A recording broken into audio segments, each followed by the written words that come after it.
back to Moments with Dr. Heather Henley, where we bridge the gap between ministry and mental health.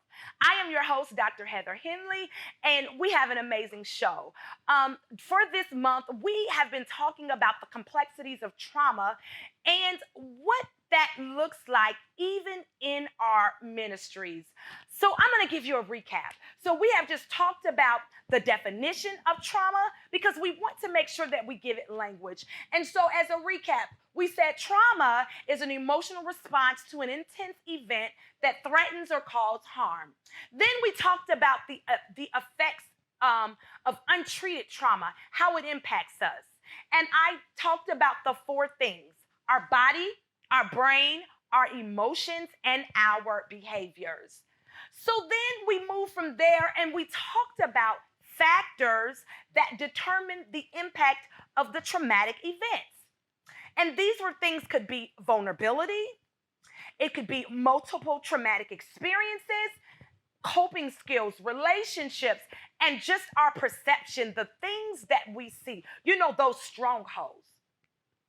So today, we're going to talk about 6 key principles associated with trauma. And so as ministries, this is important that we recognize all of these things. I've already indicated that churches are considered an emergency room. And so we talked about because churches are considered emergency rooms, it is important that we do an assessment. When members join your church, you want to be able to provide the care that is needed, not just spiritually, but on a natural level. How do we do that? We assess the situation. As a clinician, whenever I meet a new patient, they come into my office, they sit on the couch, and I do something called a biopsychosocial assessment. In that assessment, I gather all information that is needed in order for me to complete a treatment plan. Well, the same rules would apply for ministry. No, you wouldn't do a biopsychosocial assessment. However, you would do an assessment that will determine what has happened to the individual that is coming to your church. We want to be able to take this extra time as ministers to pour into the total man so that we can definitely bring resolve to some of those unmet needs, those unresolved hurts, and just traumatic experiences that individuals have succumbed to.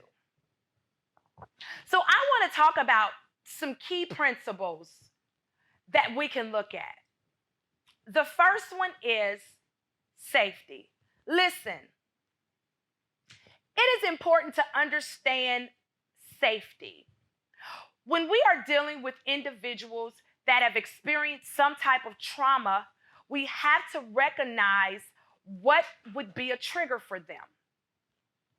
And so when I talk about triggers, I always use the analogy tater.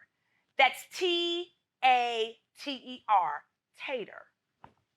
And so a safety is important. So if I give an individual an opportunity to just understand what their triggers are or what their tater is, then it helps me to provide the level of safety that is needed during that time. Listen, I've already told you that I've had some traumatic experiences. I was in a domestic violence relationship, so I understand. I was in it for 10 years. I hid it. I thought that I could help him, but I couldn't.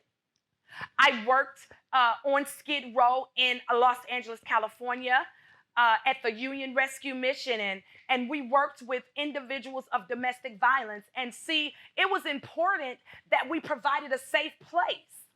We didn't just do ministry. We had to provide a safe place for the individuals that was coming in to see us. So what am I saying? We had to be able to find safety within, and then we had to find safety around. Let me say that again. In order to understand safety, we needed to find safety within, That safety within themselves, but then we needed to find safety around.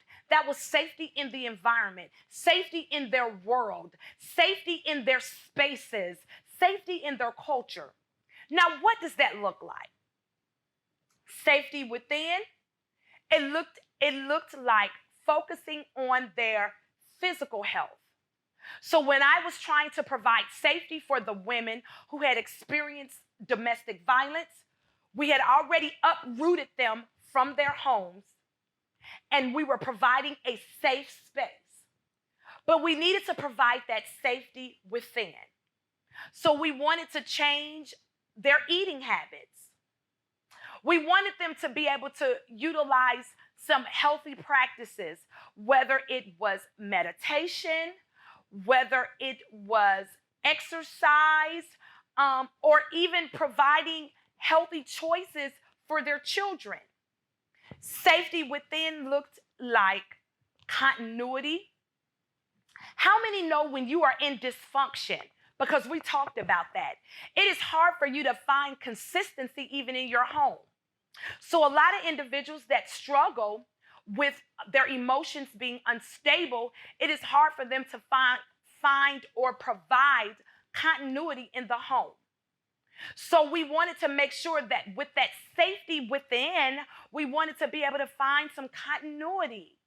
So I wanted them to be able to know that we set schedules for breakfast, that the children would attend school at a certain time, that once they come home from school, they do homework. These may sound simple for some, but this was major for others. Again, we're talking about finding safety within. Another, self-harming behaviors. I definitely addressed that self-harming behaviors last week, but I want to talk about that. Some of us with the self-injurious behaviors, the self-harming behaviors, we do things as cut. There are adults that still cut. Some of us burn, right? We burn ourselves in places where individuals don't know. Some of us use drugs. We utilize drugs to numb and to mask our true feelings. Some of us use alcohol. Have you ever found yourself at a place where you were having a rough day, you're going through some things, and so now every time you would come home from work, from wherever you were, you would drink? But lastly, some of us are promiscuous. We use sexual relationships to feed our safety within, right?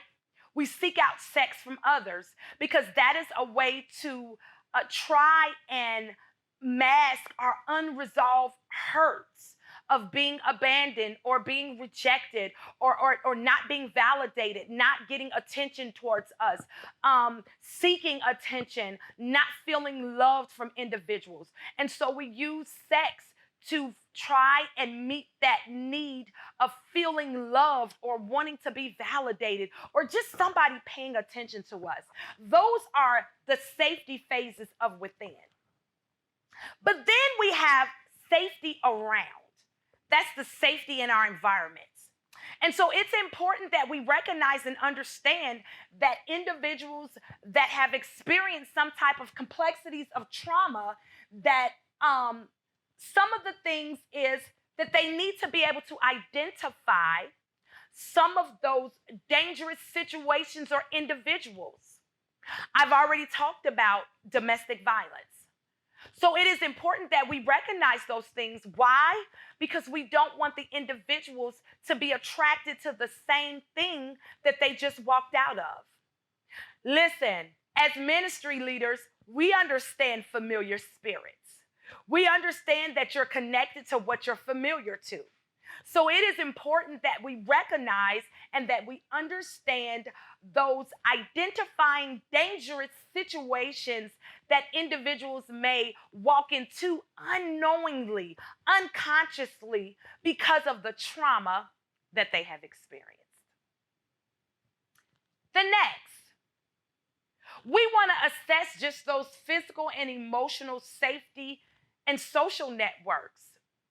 How many know that it is important to have some type of a support system?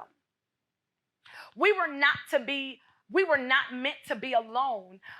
We need individuals in our spaces so that we have someone to talk to. But listen, when we're finding safety, we want to make sure that we find safe spaces and safe places. Let me say that again. Everybody is not meant to be a safe space. It is not meant for everyone to know all of your business. So you want to make sure that you can find a safe place and a safe space. Next, it is important when we're talking about the safety around that we look for threats of potential re-victimization. We always want to make sure that we are allowing individuals to develop just some of those appropriate precautions. Sometimes, even as ministry leaders, even though our churches are supposed to be a safe place, individuals, they re-victimize the members of our church. Why do they do this? They do it unknowingly. Because again, we are a hospital. And sometimes while in the hospital, the people that are there to service you or to treat you, sometimes they hurt you unknowingly. Sometimes, and I'll use this as an example. Let's say that with my patients, if I'm feeling ill, I have been in situations where I was sick. I had a cold, and I saw some of my patients, they came to see me, and they became sick because I was sick. So again, we as in hospitals, sometimes we can cause things to occur. So because we are broken and we haven't dealt with our own unresolved needs, unmet hurts, we re-victimize others. So it's important for us to be able to develop appropriate precautions. Listen, we are all learning. And because of the pandemic, we have to be in a different position. And so I want to be able to pour into ministries. I want to help you to develop trauma-informed approaches. Again, my name is Dr. Heather Henley. I'm the Master of Crisis Therapy, and you have just tuned in to Moments with Dr. Heather Henley, where we bridge the gap between ministry and mental health. Hi, I am Dr. Heather Nicole Henley, the Master of Crisis Therapy. You can find me on all social media platforms by clicking on the link below.